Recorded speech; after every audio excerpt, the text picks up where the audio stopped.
let's look at the bottom of your Scantron. Talk about timing violations. Now, if your speech is under or over time, you will get points counted off. So if both of your speeches are under or over, you're going to get 10 points counted off of your total score. Prepared speech only, -7, and impromptu speech only, -3. So it's as important to, to not be under time. You need to be right in that 3.5 to 4 minute range and that 1.5 to 2 minute range. Okay?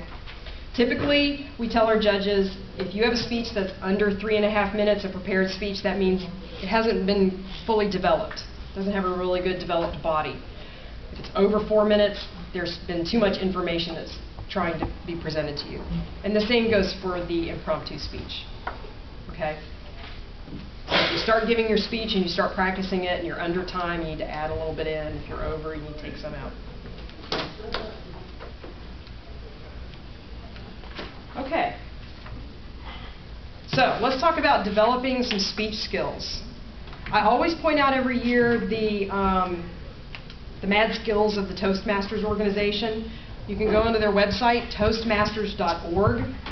They have some online resources that you can access. They're archived magazines, frequently asked questions. You can also find a local Toastmasters club. I know they charge dues. I'm not quite sure how much it is. I don't know if, adult versus student dues, that kind of thing. But once you join, I do believe they'll have monthly dinners, and they say, okay, you and you prepare speeches for, our monthly meeting. And they're giving speeches to each other, and they're critiquing, and they're giving each other pointers and helping out. So that's a good resource to use. Either join them and actively participate, or check out their website. Talk to the people around you who give speeches on a regular basis. I can think of one person in most people's lives who gives speeches every Sunday morning in a big building. Who do you think that is? Minister, rabbi, priest,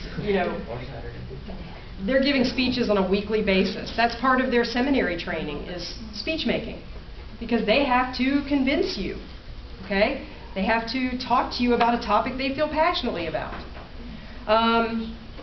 You can also talk to your school's drama teacher, because part of speech making is drama and theater. It is about body language and projecting your voice. So talk to them about how to give your speeches. Go online. I know everybody knows about YouTube. What is YouTube? Or is it FaceTube? What is the YouTube? Yeah.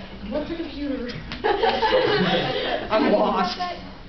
Go on YouTube. You can watch Kennedy, JFK's inauguration speech. You can watch Obama's inauguration speech. Don't know about MLK's I Have a Dream speech. I know that's kind of locked down. I think there are some websites where you can watch 10 or 11 minutes of it. But any notable civil rights leader or politician, you can watch their speeches online. Just watch. Just what are they doing during that speech? How are they giving their speech? Are they making a point? Are they convincing me of said point? Okay? So go on YouTube, watch as many speeches as you can. Now, a good idea to get some ideas about impromptu speeches. God bless us all, the political debates. But that is a form of impromptu speaking. They're standing up there and they're being thrown a question that they have to immediately answer in front of a large group of people. So, regardless of your political leanings, turn on the news and watch the political debates.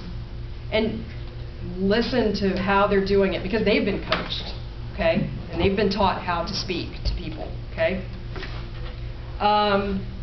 Same thing with White House press briefings, daily press briefings every day. The little press secretary is standing up there and he's getting thrown questions that he has to answer at the last minute, and answer clearly and with a point.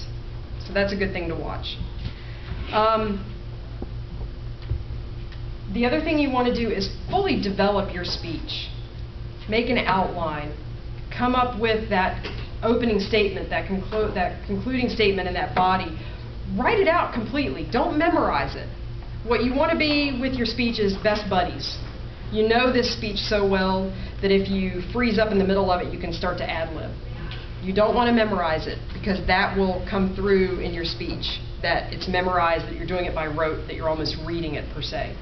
But you want to become really good friends with your speech and know it extremely well. Okay?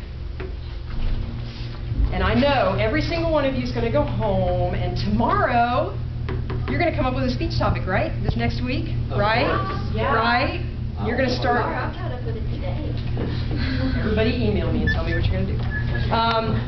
Now, practicing your speech delivery. First thing I want you to do when you're ready to give your speech is give it to yourself in the mirror.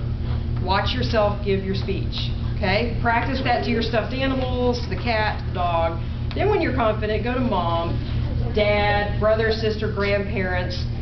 You know, the guy who's bagging your mom's groceries at the grocery store, the cashier at Old Navy. I'm serious. Give it to everyone and anyone who will listen.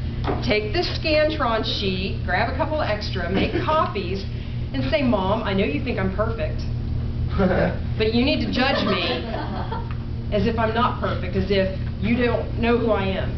You need to score my speech, okay? I know that online with the USAD organization, you can get a book of past impromptu topics. You know, use that as a resource if you can get your hands on one. Make up some impromptu topics. Look at the newspaper, or go online to a news website and pick out 3 or 4 headlines and just write a speech about it, how you feel about it. Turn it on its head. Oh wow, there's a headline about France removing vending machines from schools. Should the U.S. do the same? Well, why would we do anything France does? Germany invaded them twice. Practice turning it on its head. Do an impromptu speech, a serious impromptu speech about the headline, and then do a funny one about the headline. Keep yourself fresh and original, and do it constantly. That's the only way you're going to be able to pull this off and not be nervous and stumble, okay?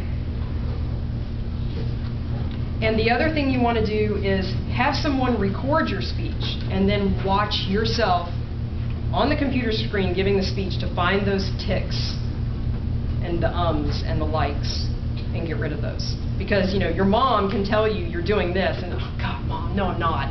Yeah, you are. Okay? So does anyone have any questions? Yes, ma'am. In the interview, they said, in the interview session, they said that they kind of, when we walked in, they started us at a 5 and they worked down or up. Does Right. it work the same way here? It's the same way. We tell our judges, assume that everyone walking in has an average speech. Assume that the speech is average, and then go from there. If the speech knocks your socks off, you know, and don't, we all love our children, we all love our grandchildren, but the next student who walks in, I don't care if they remind you of your favorite grandchild. You've got to just judge the speech and not the person.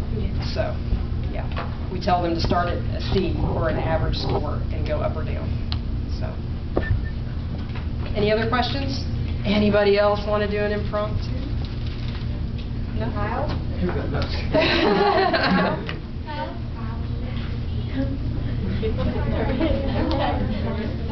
And I was bragging if you wanted to torture her, so.